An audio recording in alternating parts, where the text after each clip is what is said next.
Hi guys, ഞാണ് jazz. അപ്പോൾ രാവിലെ തന്നെ ലൈസൻസ് എടുക്കാൻ പോകണം. ഇന്ന് തിങ്കളാഴ്ച എൻ്റെ ഡേറ്റ് ആയിട്ടുണ്ട്. അങ്ങനെ വണ്ടി വെച്ച് കുറച്ച് നടന്നപ്പോൾ ഫ്രണ്ടിൽ നിന്ന് ജാഥ പോകണം. അതിൻ്റെ തൊട്ട് പുറകെ ഞാനും നടന്നു പോയി. അങ്ങനെ ലൈസൻസിനുള്ള പേപ്പർ കിട്ടി. ഇനി ഇവിടെ ഒരു സാറ് വരും. ആ സാറിന് ഒപ്പം മേടിക്കാനാണ് ഇവിടെ ഇരിക്കുന്നത്. അങ്ങനെ അവിടെ വെച്ച് നാസിമിനെ കണ്ട് അവനെ ലൈസൻസ് എടുക്കാൻ വന്നിരിക്കുമോ. പിന്നെ അവനോട് നിന്ന് അങ്ങനെ അവിടെ നിന്ന് ഒപ്പം മേടിച്ച് നേരെ ഗ്രൗണ്ടിലോട്ട്. അവിടെ ഇരിക്കാമെന്ന് ഓർത്ത് നല്ല അടിപൊളി വെയില്. അങ്ങനെ അവിടെ ഇരുന്നപ്പോൾ ഒരു ചേട്ടനെ പരിചയപ്പെട്ട് അടുത്ത വണ്ടി ഓടിക്കാനുള്ള ക്യൂന് മാറി നിന്ന്. പിന്നെ വീഡിയോ എടുക്കുന്നത് കണ്ടിട്ട് അവർ പറഞ്ഞായിരുന്നു സാറുമാരെയും വണ്ടിയൊന്നും വീഡിയോ എടുക്കലെന്ന്. അങ്ങനെ തോറ്റുപോയി. ഹെവി എടുക്കേണ്ട ഞാനാണ്. കാറ് തോറ്റു. കാറൊക്കെ ഓടിച്ചെടുക്കണ ഞാൻ അങ്ങനെ തോറ്റു.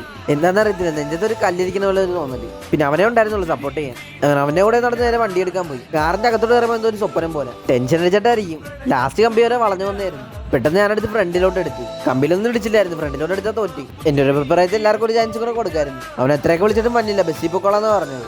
അങ്ങനെ ഞാൻ വണ്ടി എടുത്ത് നേരെ ബൂട്ടിക്കാൻ ഇടയിലോട്ട് പോയി. വിഷമം കൊണ്ടാണെന്ന് അറിഞ്ഞത്. നല്ല ദാഹം. എല്ലാം കഴിഞ്ഞ് നേരെ വണ്ടി എടുത്ത് വീട്ടിലോട്ട് പോയി.